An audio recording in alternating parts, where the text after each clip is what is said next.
श्रीमद्भागवत महापुराण परमहंस संहिता के 10वें स्कंध 54वें अध्याय के श्लोक संख्या 44 से लेकर 48 तक भगवान श्री कृष्ण रुक्मिणी जी से कहते हैं, आत्मा एक ही है और कार्य कारण शरीर, संसार अथवा माया से उसका कोई संबंध नहीं है। जल और घड़ा आदि उपाधियों के भेद से जैसे सूर्य, चंद्रमा आदि प्रकाशयुक्त पदार्थ और आकाश भिन्न भिन्न मालूम पड़ते हैं, परंतु हैं एक ही, वैसे ही मूर्ख लोग शरीर के भेद से आत्मा का भेद मानते हैं।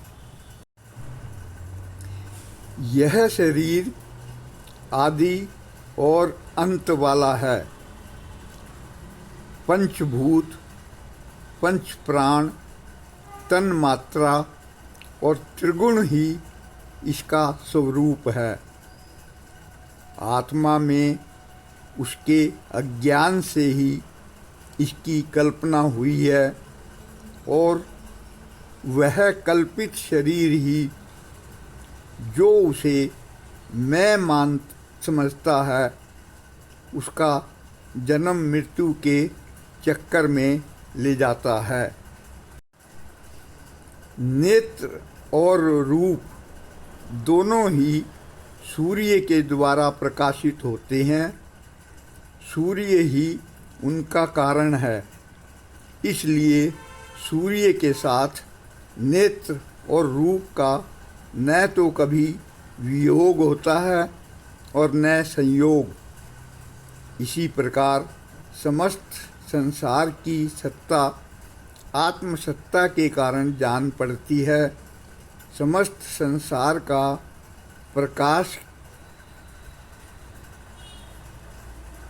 के समस्त संसार का प्रकाशक आत्मा ही है।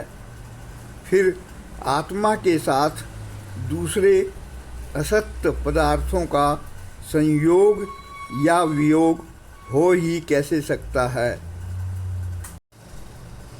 जन्म लेना, रहना, बढ़ना, बदलना, घटना और मरना, ये सारे विकार शरीर के ही होते हैं, आत्मा के नहीं। जैसे कृष्ण पक्ष में कलाओं का ही क्षय होता है, चंद्रमा का नहीं, परंतु अमावस्या के दिन व्यवहार में लोग चंद्रमा का ही क्षय हुआ कहते सुनते हैं। वैसे ही जन्म मृत्यु आदि सारे विकार शरीर के ही होते हैं, परंतु लोग उसे भ्रमवश अपने आत्मा का मान लेते हैं। जैसे सोया हुआ पुरुष किसी पदार्थ के न होने पर भी स्वप्न में भोगता, भोग्य और भोग रूप फलों का अनुभव करता है, उसी प्रकार अज्ञानी लोग झूठ मूठ संसार चक्र का अनुभव करते हैं। हरि ओम तत्सत, हरि ओम तत्सत, हरि ओम तत्सत।